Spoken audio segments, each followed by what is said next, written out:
Good evening.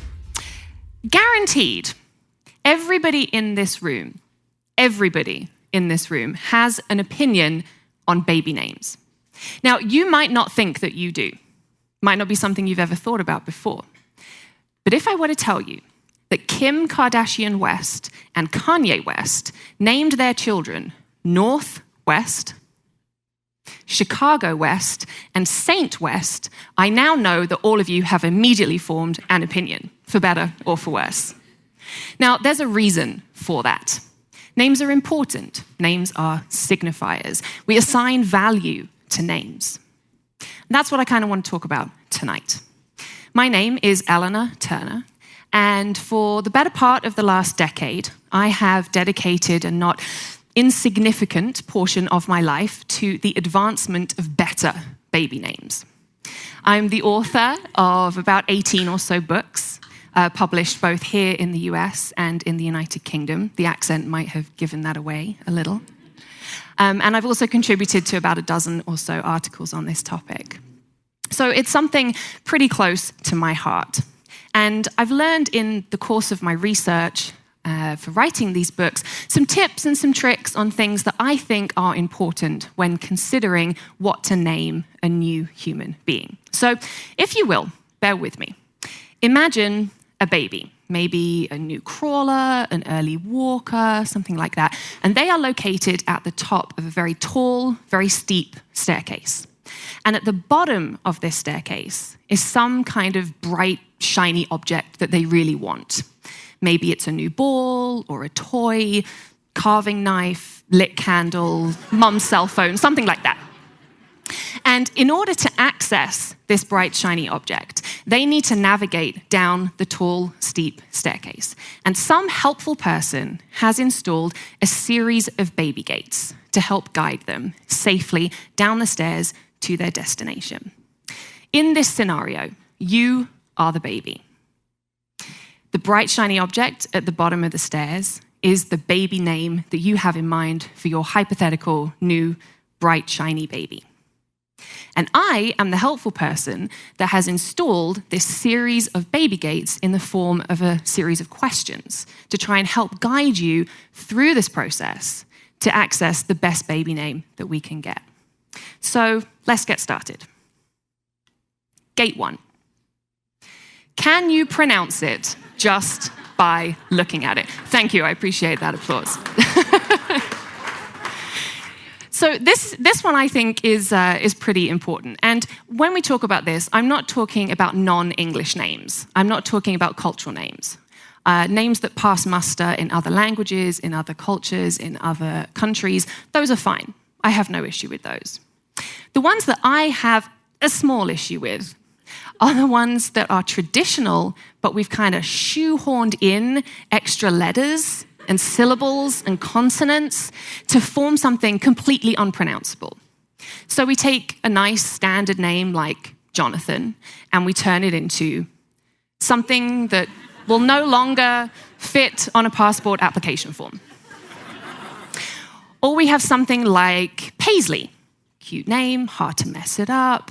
Suddenly it becomes phlegm. I don't know. I have no problem really with the occasional name, the occasional letter switch. An example would be Lee. We've switched out L-E-E, L-E-I-G-H for years.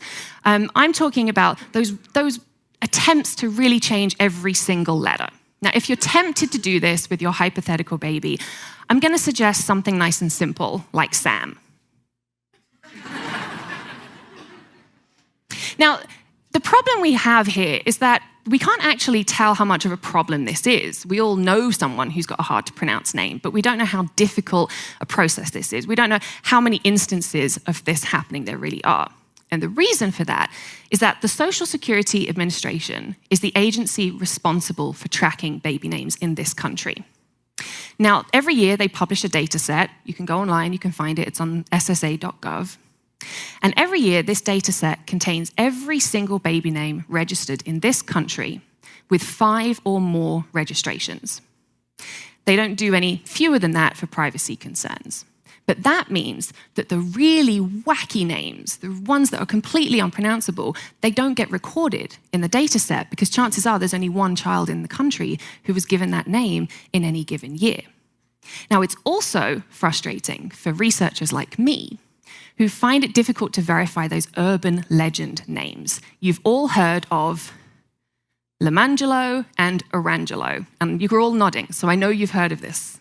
They're supposedly these twins that existed, and everyone's sisters, best friends, cousins, uncles, somebody or other played soccer with these twins one recess one time in elementary school. The problem is we don't know if those twins existed or not because they don't appear in any of the data sets. So maybe they do, maybe they don't. We don't know. As a researcher, that's frustrating. Anyway, we'll move on. Gate 2. Listen to your dad. Now, he was right about at least one thing. And that is, don't do something just because everybody else is doing it. So in this category, I like to talk about celebrities. Celebrities have this habit of choosing really bizarre names for their kids, and I won't mention them because it's being recorded and I don't want to get sued. But there are some very unusual names out there. And I believe that the reason for this, that they choose such extraordinary names, is that celebrities have a brand. They demand your immediate attention. If they have recorded a song, if they're appearing in a movie or a TV show, they want you to know who it is that's singing that song, who it is that's appearing in that movie. Their brand is very important. If I say Sia or Rihanna or Adele, you know immediately who I'm talking about. As a celebrity parent, maybe you're giving your child a bit of a leg up if you give them a really unusual name. Immediately, we all know who Northwest is, and were she to enter the same celebrity dome that her parents are in, she's got a leg up. We already know who she is. Her brand is already starting to be built. The problem is, we don't have the star power to carry that off, and I hate to break it to you, but we just don't, most of us. So I'm going to recommend we steer clear of those very, very strange names that celebrities pick. The flip side of this is that a lot of people tend to choose names that are very similar to their friends and their family and to other people in their community. At the moment, the big trend in the States is Caden, Jaden, Braden, Kaylee, Jaylee, Zaylee, la la la la la. You're all nodding, so I know you've heard these names before. That gets to be a bit of an issue when your child starts kindergarten and the teacher's up there, first day of school, bright, fresh kindergartners, and they start roll call, and the list is just one long series of vowels interrupted by the occasional guttural thump of a consonant. Your child deserves to stand out just a little bit. So listen to your dad. You don't have to do what everybody else is doing. Gate 3. What do you want people to know about your life, both as a parent and as a child who, I believe all of you have received a name from somebody at some point? I'm going out on a limb here and guessing you all have a name. I have a pretty cool party trick, and that is, within reason, I can tell you approximately, if you give me your name or the name of your child, I can tell you approximately when you were born, where you were born, the education level and political leanings of your parents, and how well you did or will do at school. And there is research to back all of this up. It's not just me stabbing in the dark here. So to start with, names have what we call a 100-year cycle. So names that were popular approximately 100 years ago, around the end of the First World War, going into the 20s, those names are now back in fashion.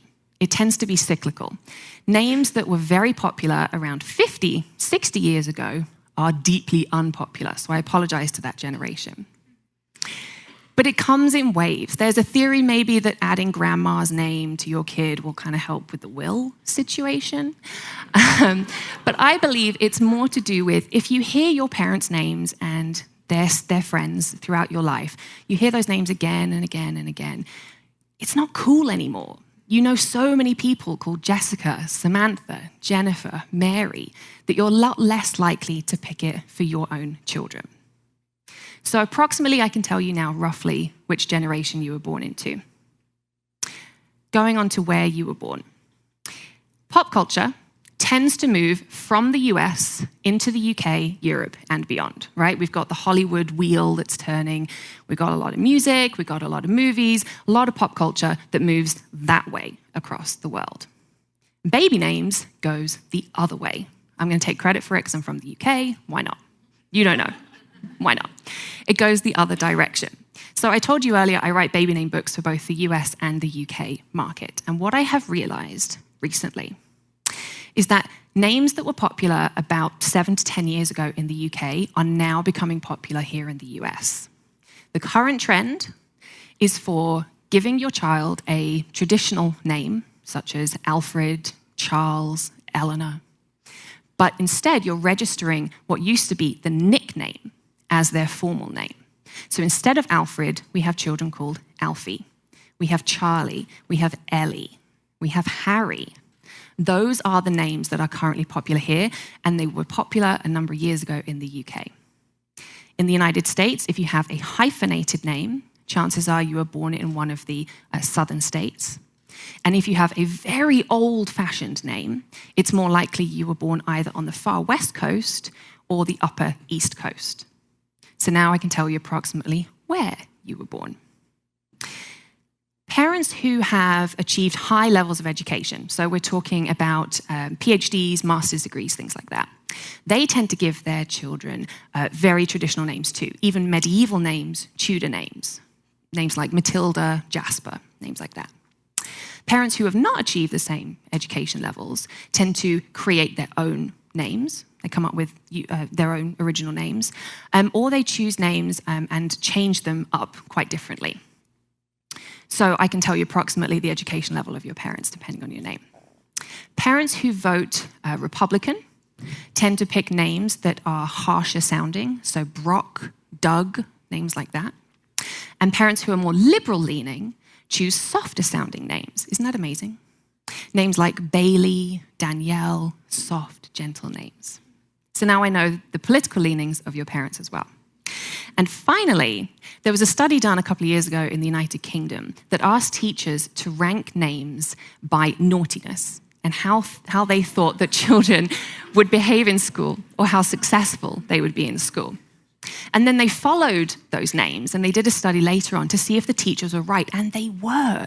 They were roughly right. Topping the list of the naughty names for boys was Callum. Apologies to any Callums in the room. I'm sure you weren't that bad at school.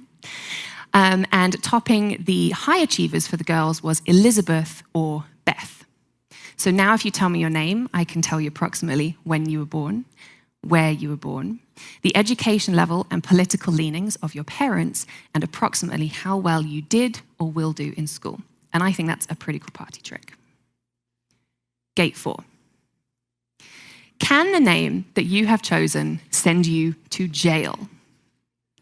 Now, there aren't any actually recorded instances of parents being sent to jail for the name that they have chosen for their child, but there have been some successful prosecutions. In France, there was the case of a child called Fraise, which in French means strawberry. The French courts have quite strict rules about what you can name your children, and they successfully prosecuted the parents. And the parents changed that child's name to Fraisine, which I guess is abiding by the spirit of the law, if not the letter.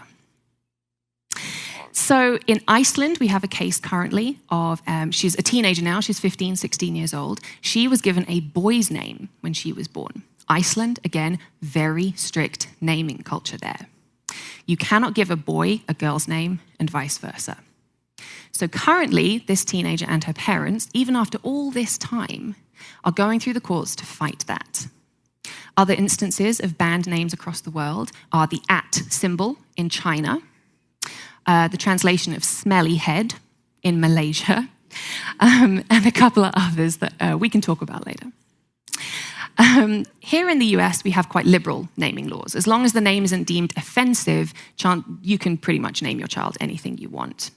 I will issue a caution, though, that some names are more offensive than others, even if they're not a curse word. An example of that would be a couple of years ago in the South, in Arkansas, a child had turned 3 and wanted his name iced on a birthday cake. Parents went to the bakery. Bakery refused to ice his name. That child's name was Adolf. His sister's name was Jocelyn Himmler. The bakery decided they couldn't do that. So think about that this child now has a name that is deemed offensive just for being a name. So you might want to stay clear of a couple of things like that. In the UK, the laws are a little bit tighter. You cannot use numbers in a name. You also cannot use a title like lady. So unfortunately, if you're a Stevie Wonder fan, you can't use Sir Duke 1976. It just won't fly. And the last thing I want to say about this part is consider how your name that you've chosen works with your last name and what initials it forms. The example I want to give here is that my brother-in-law, true story, he might kill me for this, true story, in the delivery room, he was going to be called Andrew Stephen Schmidt until somebody pointed out to his parents that you don't really want to call your child an ass. True story. So, in summary, what have we learned today? Well, we've learned that names are important. Names have value. You want to think very carefully about the name that you give your child. You want it to be pronounceable. You don't want to saddle them with a name that for years they are constantly correcting other people on how to say. You want to listen to your dad and not just do what everyone else is doing. You want to think about the type of person you are and the type of person your child is and what their name says about you and about them. And you also want to consider whether the name you've chosen will send you to jail. But in summary, names are important. We as humans give our babies names because we love them. So think about it, take it seriously, and really just think about it is all I'm asking you to do. But if I could give you a parting gift, one nugget of wisdom that I can leave you with tonight. The name that I believe passes through every gate easily. This is the name that passes everything. It is a shining example of the best name that you can give your baby in any situation. That name tonight, as my parting gift to you, is, thank you very much. Have a good night.